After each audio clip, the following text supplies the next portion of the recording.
ایک ہے قربانی کرنا اور پھر ایک ہے قربانی کے گوشت کو تقسیم کرنا۔ قربانی کا سارا گوشت گھر میں رکھنا جائز ہے، اور جب تک آپ کا دل کرے آپ وہ گوشت کھائیں، شریعت آپ کو منع نہیں کرتی۔ لیکن میرا یہ سوال ہے کہ قربانی ظاہر ہے وہی لوگ کرتے ہیں نا جن کے پاس طاقت ہوتی ہے، تو وہ تو سارا سال گوشت کھاتے ہیں، تو مطلب سارا سال اگر آپ گوشت کھا رہے ہیں تو پھر آپ مہربانی فرمائیں، یہ تو اللہ کے راستے میں ہے تو کوشش کریں یہ تقسیم ہو جائے۔ کچھ لوگ شاپر لے کے گوشت لینے آ جاتے ہیں، ان تک میرا یہ پیغام ضرور پہنچائیں کہ ان کے لیے سوال کرنا جائز ہی نہیں۔ شریعت یہ کہتی ہے کہ جس کے گھر میں ایک وقت کا کھانا موجود ہو، صبح کا اس کے گھر میں کھانا موجود ہے ایک ٹائم کا، اس بندے کے لیے کسی کے سامنے ہاتھ پھیلانا جائز۔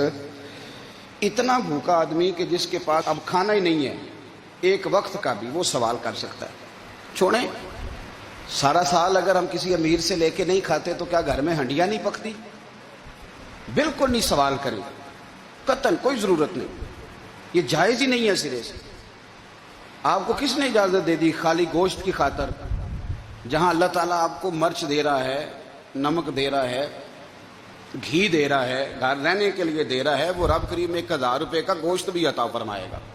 اور اس سے اگلی بات یہ کہ شکوہ بھی نہیں کرنا کہ فلانے نے اتنی قربانیاں کی تھی تو پتہ نہیں کہاں لے گیا ہے۔ اس نے کی تھی نا، پیسے کس کے تھے، ذبح کس نے کیا، تو آپ ذمہ دار ہیں کہ وہ کدھر لے کے گیا ہے۔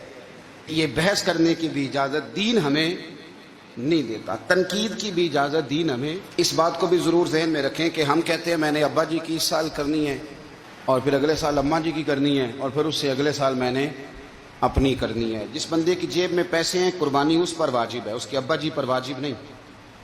اگر ابا جی کے پاس الگ پیسے ہیں تو ابا جی پر قربانی واجب ہوگی۔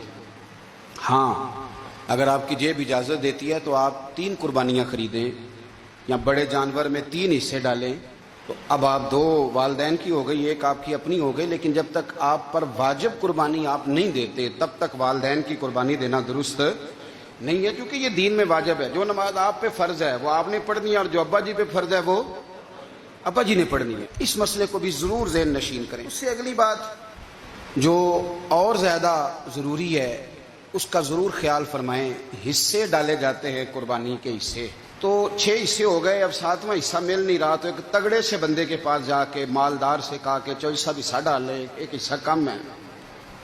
چودھری صاحب کہنے لگے کہ میں نے تو پہلے بھی 4 بکرے لیے ہوئے ہیں، تو چلو اگر تم کہتے ہو تو چلو بڑا گوشت آ جائے گا، ٹکے ہی بنا لیں گے، چلو بڑا گوشت بھی 10 کلو آ جائے گا تو کباب کے لیے رکھ لیں گے، چلو رکھ لو حصہ۔ اب 6 بندوں کی نیت قربانی کی، 7ویں کی گوشت کی، اس کی نیت قربانی کی، پچھلے 6 کی بھی قربانی نہیں ہوگی، وہ بھی گئے کام سے۔ آپ اس بات کو سمجھیں کہ قربانی کا مطلب یہ ہے کہ خالص اللہ کی رضا کے لیے مخصوص وقت میں مخصوص جانور ذبح کرنا۔ اس لیے یہ ضرور توجہ کریں اس بات پر کہ ہم کئی لوگوں کو فورس کر کے شامل کر لیتے ہیں۔ بندہ مالدار ہوتا ہے، وہ بھی کہتا ہے چلو ٹھیک ہے کوئی حرج نہیں، لیکن وہ نامینیٹ کرے گا۔ اگر اس نے اپنی قربانی رکھ لیا تو پھر وہ بتائے گا یہ قربانی کس کی ہے، والدین کی ہے، کس کی ہے۔ تو قربانی اس ترتیب سے کریں کہ اس کے سارے مسائل سے آگاہی حاصل کریں۔